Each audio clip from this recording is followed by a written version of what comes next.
O universo observável, um abismo de 90 bilhões de anos-luz de diâmetro. Um número tão vasto que a luz, a coisa mais rápida que existe, leva eras para cruzar apenas uma fração dele. Dentro desse vácuo incompreensível, flutuam centenas de bilhões de galáxias. E em cada galáxia, como poeira de diamante, brilham centenas de bilhões de estrelas. O mais impressionante, os blocos de construção da vida, carbono, hidrogênio, oxigênio, estão em toda parte. São os elementos mais comuns do cosmos, forjados no coração de estrelas mortas. O nosso universo tem 13,8 bilhões de anos. A nossa galáxia, a Via Láctea, tem pelo menos 10 bilhões de anos. Isso é tempo. Tempo suficiente para civilizações nascerem, evoluírem, atingirem as estrelas e morrerem milhares de vezes. Só na nossa Via Láctea, astrônomos estimam que existam pelo menos 40 bilhões de planetas, só na zona habitável.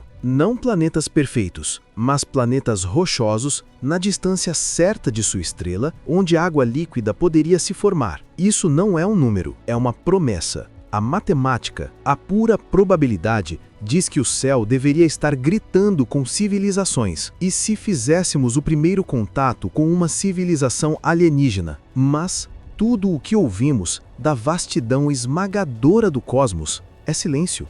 Este é o paradoxo de Fermi, a contradição mais assustadora da ciência. A estatística diz que a vida é inevitável. A realidade diz que estamos sozinhos. A pergunta que ecoa desde 1950, feita em um refeitório casualmente por Enrico Fermi, é: onde está todo mundo? Mas e se amanhã esse silêncio fosse quebrado? Não por uma invasão, não por naves nos céus de Nova York, como nos filmes, mas por algo muito mais provável e talvez muito mais assustador: um sussurro.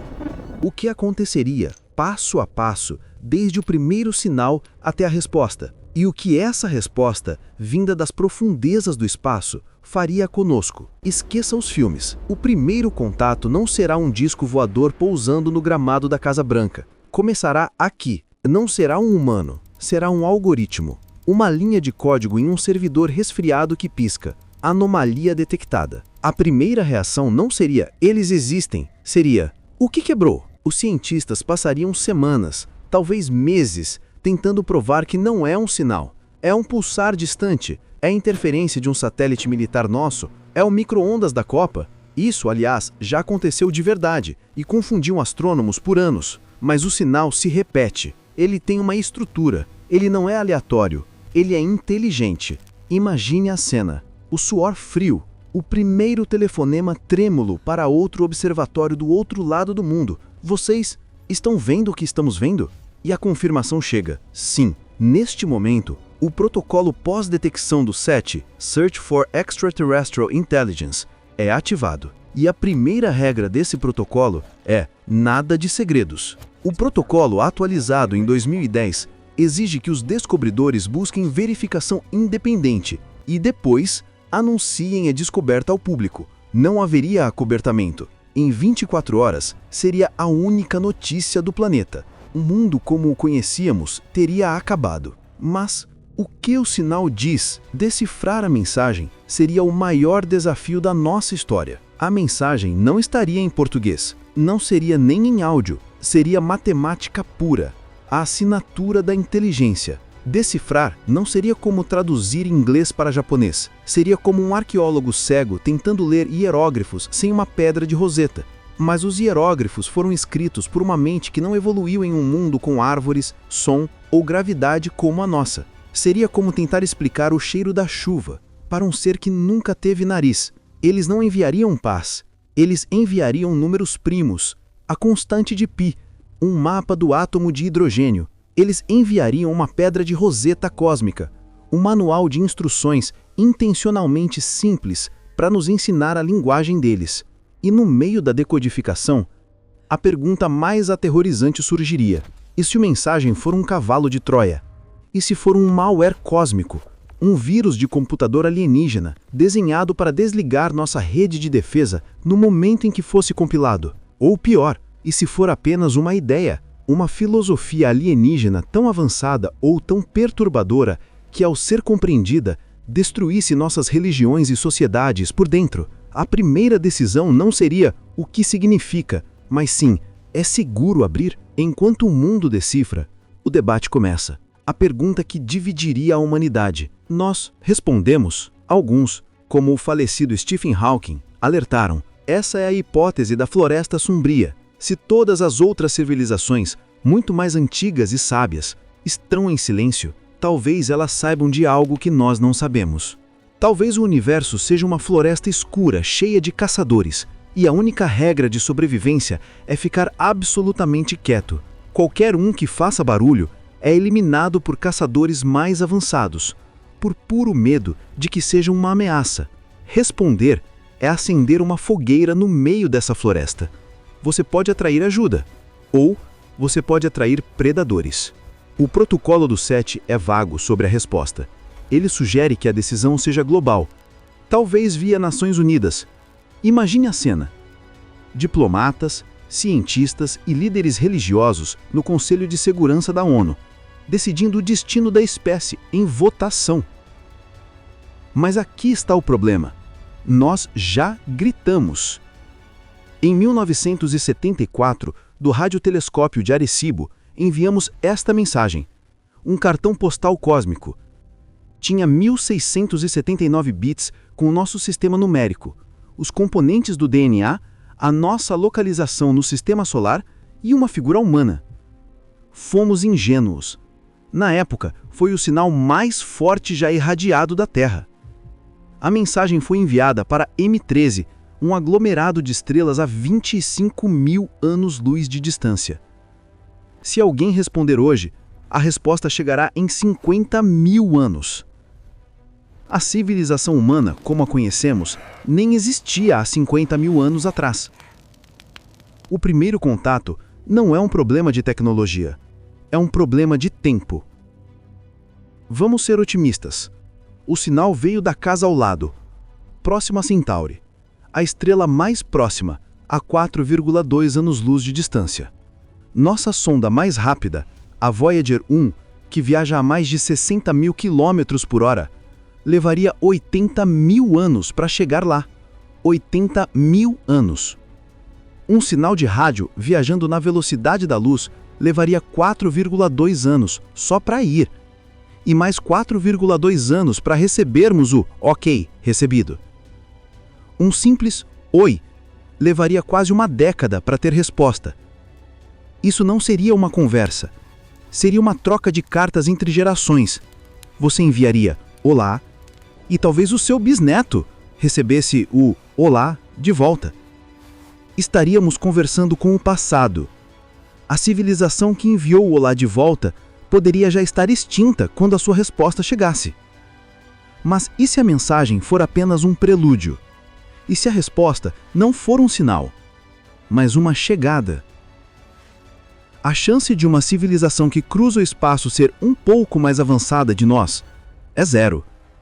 A diferença seria monumental. Em 1964, o astrofísico Nikolai Kardashev propôs uma escala. Ela não mede inteligência, ela mede poder. Uma civilização tipo 1 domina toda a energia do seu planeta. Ela controla o clima. Não existem mais secas, nem inundações. Ela freia furacões. Ela extrai energia do núcleo do planeta, dos terremotos, dos vulcões. Ela é uma civilização verdadeiramente global, sem bordas. Ela não tem crise energética. E nós? Onde nós estamos? Nós mal chegamos a 0,73. Nós ainda queimamos plantas mortas de milhões de anos atrás para carregar nossos celulares, enquanto discutimos sobre fronteiras desenhadas em mapas. Uma tipo 2 é muito mais assustadora. Ela controla a energia total de sua estrela, constrói esferas de Dyson, megaestruturas do tamanho de órbitas planetárias engolindo seu Sol. O planeta deles não recebe mais luz solar natural, ele recebe energia distribuída. Ela move planetas de lugar para a Terra formá-los. Ela não se preocupa com noite, ela decide quando é dia. Uma civilização tipo 3 é simplesmente épica. Ela domina a energia de uma galáxia inteira, se alimenta de buracos negros supermassivos, viaja pelo próprio tecido do espaço-tempo. Ela não viaja pelo espaço, ela dobra o espaço, à sua vontade. Para uma tipo 3, as leis da física que aprendemos na escola são meras sugestões. Para uma civilização tipo 3, nós seríamos menos do que formigas. Nós seríamos as bactérias na formiga. Seriam como deuses, e só nos restaria torcer para que fossem deuses bons. Mas o maior impacto não seria nas nossas cidades, seria nas nossas cabeças. Seria o fim do nosso excepcionalismo, a descoberta súbita de que não somos a medida de todas as coisas, não somos o centro do universo. A NASA levou isso tão a sério que em 2017 financiou teólogos para estudar a reação das religiões. Um programa no Centro de Investigação Teológica de Princeton, com 24 teólogos, foi financiado pela Agência Espacial. A pergunta era: o que acontece com a fé quando encontramos eles? Nossas histórias sagradas, que nos colocam no centro da criação, elas nos prepararam para isso? Ou elas se tornam instantaneamente obsoletas? E a nossa sociedade? O que acontece com o valor do ouro se eles podem criar toneladas dele a partir de átomos? O que acontece com nossas economias baseadas em escassez diante de uma civilização pós-escassez? Nossas estruturas sociais entrariam em colapso. Haveria pânico, desinformação e teorias da conspiração tomariam conta? Novas religiões apocalípticas surgiriam da noite para o dia? Ou seria a primeira vez que a palavra humanidade faria sentido? Seria o evento que finalmente nos uniria, não como nações, mas como uma espécie diante de um outro cósmico. E tudo isso nos traz de volta para o silêncio, de volta ao paradoxo de Fermi. Se civilizações tipo 3 existem, por que elas não estão aqui? Por que o universo está tão vazio? A resposta mais sombria é a hipótese do grande filtro. A teoria diz que em algum lugar entre a primeira célula e uma civilização tipo 3 existe uma barreira, um filtro quase impossível de cruzar, um desafio que impede 99,99% da vida inteligente de se tornar interestelar. Pode ser a biogênese, o salto da não-vida para a vida. Pode ser o salto da célula simples para a complexa. Pode ser o salto para a inteligência. Ou pode ser algo que ainda não enfrentamos. Pense nisso, o silêncio no universo. E se não for solidão? E se for um cemitério? E se o universo é um museu de fracassos? E nós somos a única exposição ainda acesa? E se o universo está cheio de civilizações que chegaram exatamente ao nosso ponto e não passaram? Civilizações que descobriram a fissão nuclear e se autodestruíram em chamas atômicas? Civilizações que criaram inteligência artificial e foram substituídas? Civilizações que esgotaram seus planetas e morreram sufocadas em sua própria poluição, presas no seu berçário. Ao fazer o primeiro contato, nós teríamos finalmente a resposta para a pergunta mais importante da nossa existência. O grande filtro, ele está atrás de nós? E nós somos os primeiros e únicos? Um milagre solitário? Ou o filtro, o teste final, está à nossa frente? No final, o primeiro contato não seria sobre eles. Não seria sobre tecnologia, naves ou estrelas. Seria sobre nós. A mensagem vinda do abismo do espaço nos daria não apenas um novo mapa do cosmos. Ela nos forçaria a olhar para o nosso próprio mapa, para a nossa própria história tribal, violenta, brilhante e frágil. E pela primeira vez, não estaríamos mais sozinhos no escuro, nos perguntando se somos uma anomalia, se somos um milagre ou já somos a próxima da fila.